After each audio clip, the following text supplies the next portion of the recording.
I think it will become useful again to talk to Vladimir Putin, yes. Should Europe start talking to Vladimir Putin again? French President Emmanuel Macron believes the answer may be sooner rather than later, depending on how current negotiations unfold. Speaking in Brussels after lengthy EU summit talks, Macron said Europe may need to reopen direct talks with Putin in the coming weeks if US-led peace efforts break down. Macron stressed that dialogue should not be ruled out. I think it will become useful again to talk to Vladimir Putin, yes. In any case, I note that there are people who are talking to Vladimir Putin. So I think that we, Europeans and Ukrainians, have an interest in finding the framework to re-engage in this discussion properly and formally. Otherwise, we just talk among ourselves with negotiators who go and talk to the Russians alone. That's not optimal. So I think that now we need to finish the current session, if I may put it that way. There will be discussions taking place in the coming hours to move things forward. There is a cycle underway, either for a robust, lasting peace with all the necessary guarantees. If that can be achieved, that's fantastic. And in any case, at that point, everyone will come to the table together. Otherwise, while continuing to fund, commit, resist, and support Ukraine, in the coming weeks, we will also need to find ways and means for Europeans, in proper coordination, to re-engage in a full dialogue with Russia, in complete transparency and in partnership with Ukraine. I think that we as Europeans and Ukrainians, it is in our interest to find the framework to re-engage this discussion in a proper and formal manner, Macron said. He added, otherwise we'd be discussing among ourselves with negotiators who would go alone to talk with the Russians. That's not optimal. Macron suggested such talks could take place soon under certain conditions. It will therefore be necessary, while continuing to finance, engage, resist, and provide assistance to Ukraine, to also find the ways and means in the coming weeks for Europeans with proper organization to re-engage in a comprehensive dialogue with Russia in full transparency and in association with Ukraine, he said. The French president noted that others are already speaking with Putin, implying Europe risks being left out of key negotiations. Macron's remarks came after marathon summit talks. EU officials debated a reparations loan idea tied to frozen Russian assets, but leaders ultimately backed a €90 billion loan, while that option remains unresolved. After marathon summit talks, leaders didn't agree on using frozen Russian assets and switched to a budget-backed loan instead, reports say. What was meant to be a show of European unity instead exposed divisions on how to fund Ukraine. Belgian Prime Minister Bart de Wever said there were so many questions about the reparations loan idea that leaders moved to Plan B. De Wever said the plan raised too many unresolved questions, so leaders opted for a fallback loan plan. Belgium, where much of the frozen Russian money is held, was among countries warning about the risks of moving on those assets. Officials warned a move on Russian assets could spark lawsuits and financial risk, with outcomes uncertain. Countries raised serious doubts over international law and risk sharing. Several member states raised legal and financial objections and pushed leaders to look for alternative funding routes, according to summit reporting. The concern was that seizing assets could spook global investors. Hungary and Slovakia argued Europe should prioritize ending the war. They also raised governance concerns about Ukraine, according to their officials. The divisions within the EU are stark. Some members want to escalate financial support for Kiev's war effort. Others believe the path forward is through negotiation, not weapons. EU leaders agreed on a €90 billion loan after Hungary, Slovakia, and the Czech Republic let it proceed on the condition it wouldn't cost them financially. The compromise reveals how fragile European unity has become on Ukraine. Agreement was only possible because dissenting countries were assured they would not bear the financial burden. Macron presented the €90 billion loan as a pragmatic workaround after leaders couldn't agree on using Russian assets.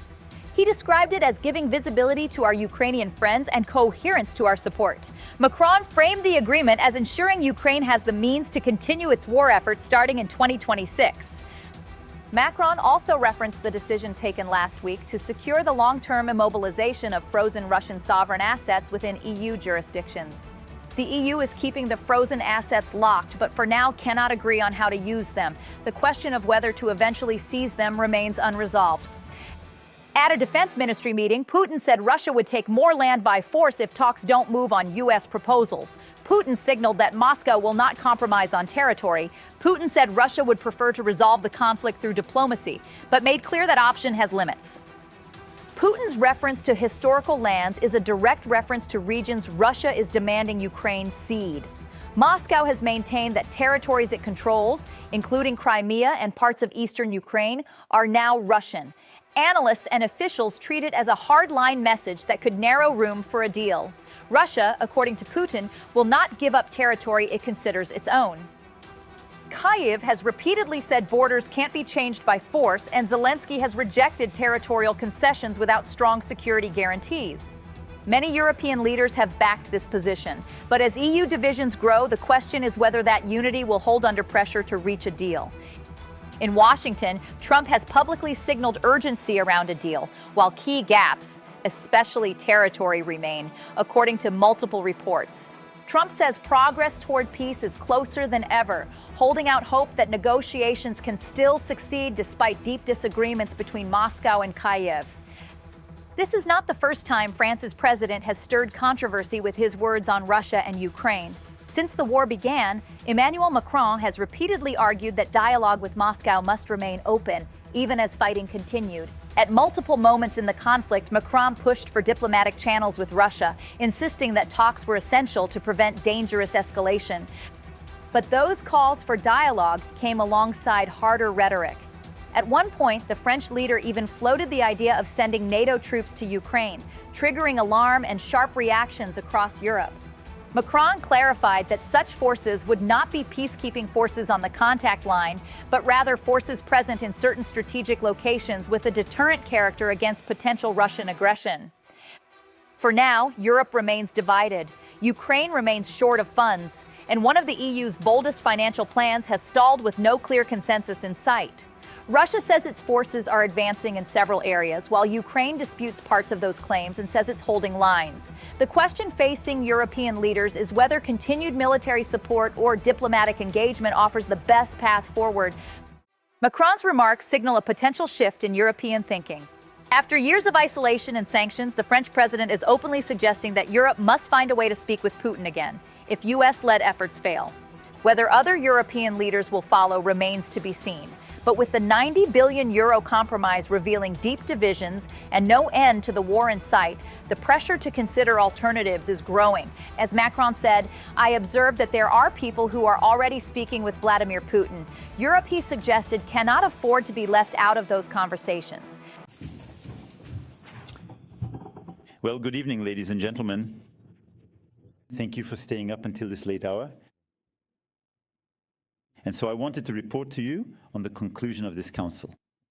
We had important discussions, as I mentioned this morning upon arrival, about the future of our Europe regarding support for Ukraine, our next multi-annual financial framework, the future enlargements of the European Union, and the reforms it must undertake, as well as our relationship with our main trading partners, and also on issues related to the EU-Mercosur agreement and agriculture. So many topics were addressed at this council. I will try to report here on the main decisions. First, regarding Ukraine. Amid the ongoing intense diplomatic sequence, we reaffirmed our commitment to a just and lasting peace based on robust security guarantees that respect Europe's interests. And I would like to acknowledge here the decision made last week to secure, over the long term, the immobilization of frozen Russian sovereign assets within the jurisdictions of the European Union. This decision, taken last Friday, allows Europe to retain one of its main negotiating levers. The aim of this European Council was to provide Ukraine with clarity, we discussed this morning with President Zelensky, regarding the financial support that the Union can offer in the short term for 2026 and 2027, ahead of important discussions with the International Monetary Fund. After lengthy discussions, we decided on a loan to Ukraine amounting to €90 billion for the next 2 years, based on a European Union loan that will be guaranteed by the EU budget. These Eurobonds for Ukraine are a major step forward, providing our Ukrainian friends with clarity and making our support more coherent. This solution appeared to be the most realistic and practical way to ensure that Ukraine has, starting in 2026, the resources it needs to finance its war effort. We have made sure to introduce a strong European preference for our defense industry and for that of Ukraine. At the same time, the Council was invited to continue technical work on the option of a reparations loan that would be financed by the cash revenues from frozen Russian sovereign assets. Regarding Mercosur, I was able to reiterate this morning, as I have in recent weeks, that the agreement is not acceptable as it stands and that it does not meet the conditions we have always set.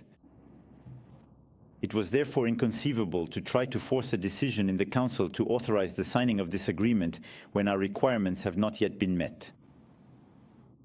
After difficult discussions, we obtained a postponement of this decision and therefore of the summit that was initially scheduled for the day after tomorrow. And we must continue the work that has been underway for months. As I said this morning upon arriving, we are not there yet and the text is not acceptable. And that's what made it possible to obtain this postponement.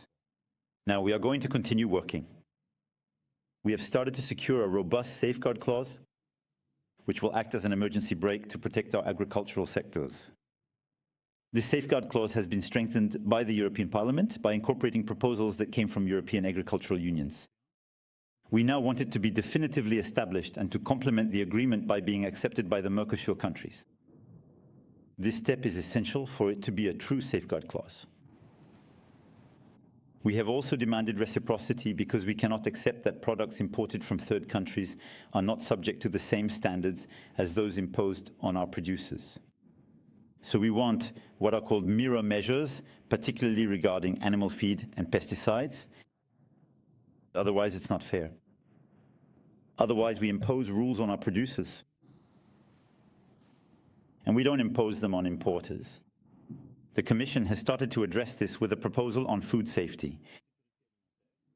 We are waiting for the actual decisions in January, and we had further technical discussions this afternoon that are moving in the right direction. And then, for months, we have been calling for a European Sanitary Protection Force. This has been a consistent demand from France for several years, with reinforced veterinary and phytosanitary controls on imported products. The Commission has announced the implementation of all these measures starting in January, so we are waiting for the implementation at the beginning of January and for these commitments to become effective. I repeat, as of today, we are not there yet. We need these advances so that the text changes in nature, so that we are talking about a different agreement, one that is strong in safeguard clauses, strong in reciprocity and control, and that allows us to protect our farmers, to protect our food sovereignty, and also to protect the food safety of Europeans. This is also why, together with Italy, Poland, Ireland, and several other partners, we have simultaneously requested that the Commission provide guarantees regarding the maintenance of our farmers' incomes in the future cap of the next multi-annual budget of the Union. In this context of uncertainty, with so many difficulties, with increasing climate hazards and events like those we are currently experiencing in France and that other European countries are also facing, we cannot leave our farmers in uncertainty. This is about Ukraine. Ultimately, this €90 billion loan for Ukraine will only have 24 participating countries, if I understood correctly. Does it worry you to see this base of support for Kyiv shrinking in the end?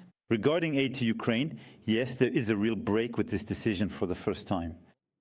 We are agreeing to borrow together to lend to Ukraine.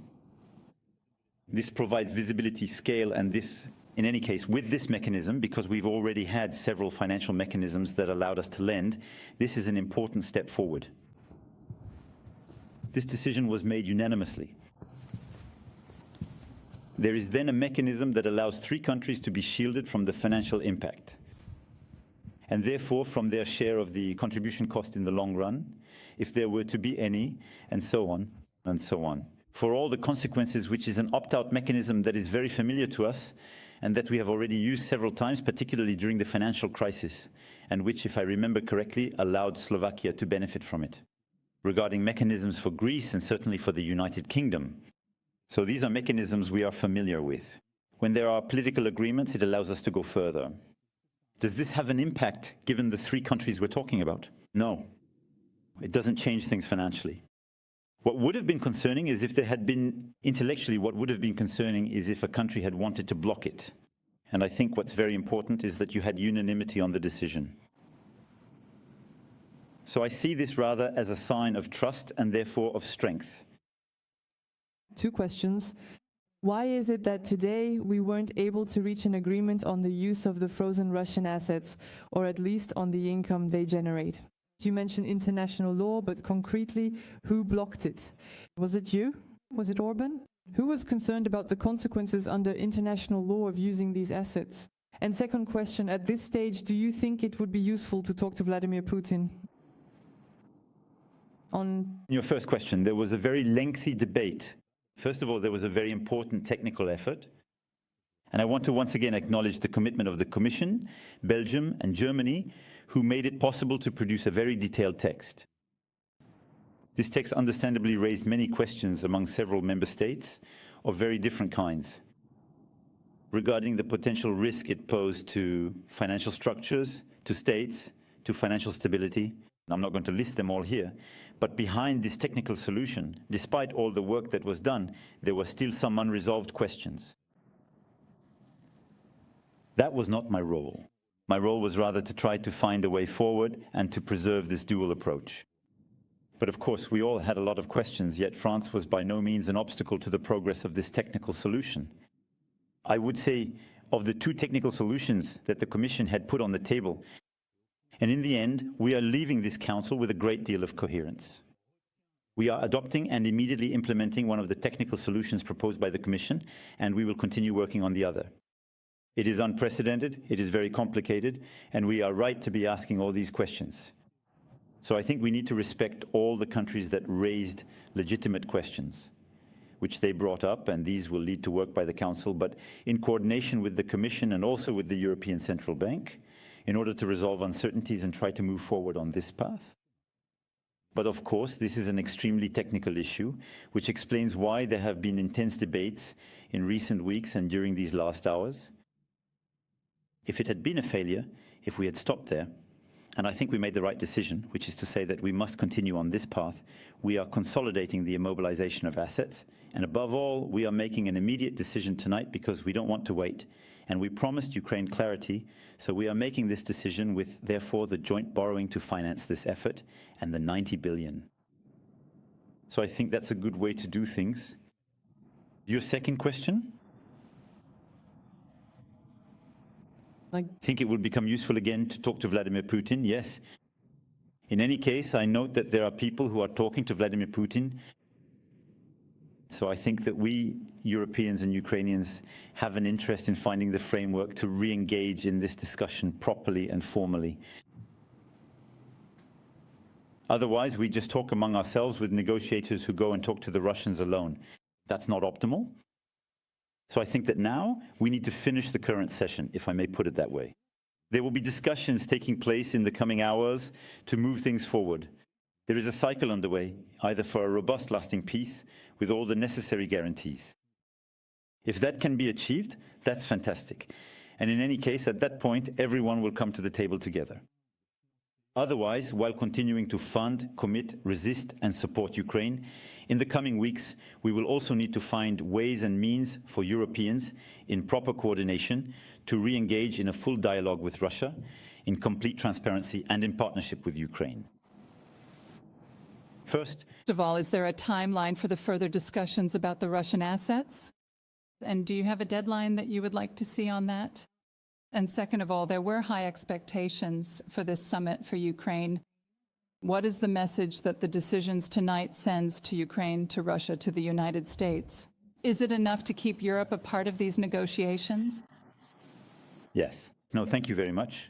We will have regular contacts. There is no specific or formal timeline for the second option because the first one is secured.